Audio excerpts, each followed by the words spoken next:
turn pressure into pleasure. I get nervous, you get nervous, everybody gets nervous under pressure. But the secret is that the most successful people turn pressure into pleasure. They use pressure as an advantage. Do you remember Michael Johnson? He was the famous sprinter at the Olympic Games in Atlanta. He won the 100-meter and the 200-meter dash. Well, he said he loves pressure. In fact, pressure made him run faster. Do you know Brandt Snedeker? He's the famous golfer on the PGA Tour. He says that when he's under a pressure situation, he sees it as a challenge. When he misses a green, he looks forward to getting up and down, which means chipping his ball onto the green and then making the putt. That's getting up and down.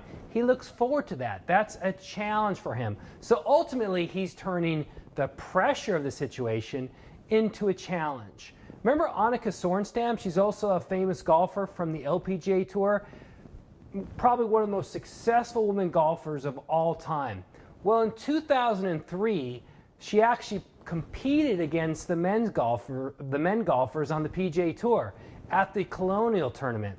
And she said this tournament was like playing all four majors and packing them into one in terms of pressure.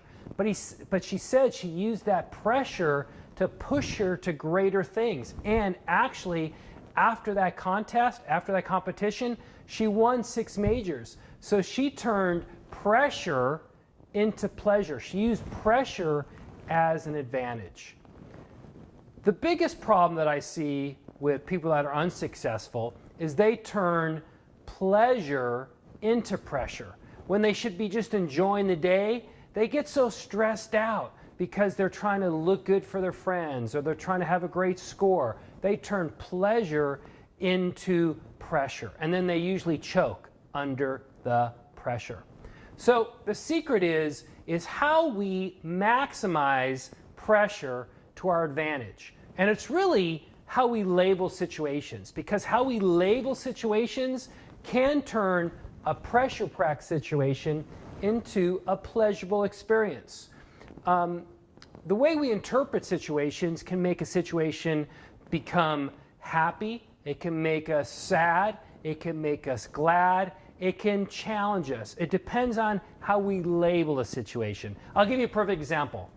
Let's say you had a child that's 8 years old and you drive to the store and the child slams the door on your finger, but you think on accident.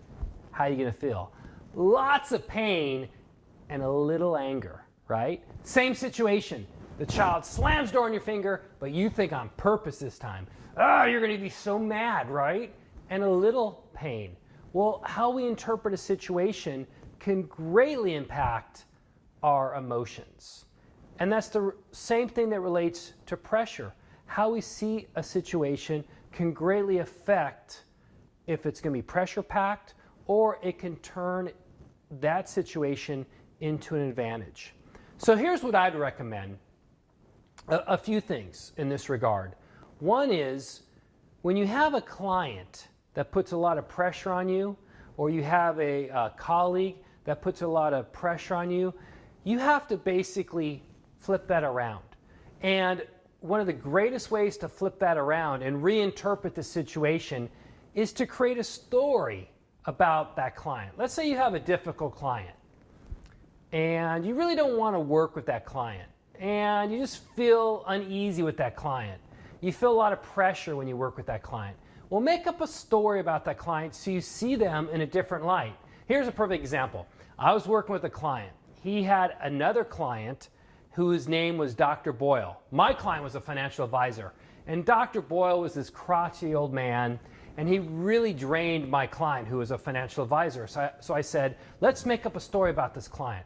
Let's say when Dr. Boyle was a young boy, he was on a fishing trip with his buddy Ed, and they were in the ocean, and a storm was coming. And his buddy said, we better turn the boat around. And Dr. Boyle said, no, the storm's is going to go around us. Don't worry about it. Well, it didn't. It caught him, capsized the boat, and Dr. Boyle's best friend, Ed, drowned. And I said to my client, the financial advisor, every time you work with Dr. Boyle, think about that story. And he told me the relationship got so much better. And I said, why? And he said, because now I see him through compassionate eyes and not through contemptful eyes. So how we see a situation can greatly impact whether it's going to be pressure-packed or a challenge or exciting. So when you have a pressure-packed situation, flip it in your mind. Think about it differently. Label it differently. And you're going to push your emotions in the right direction. You're going to be able to turn pressure into pleasure. And that's what all successful people do. They turn pressure into pleasure.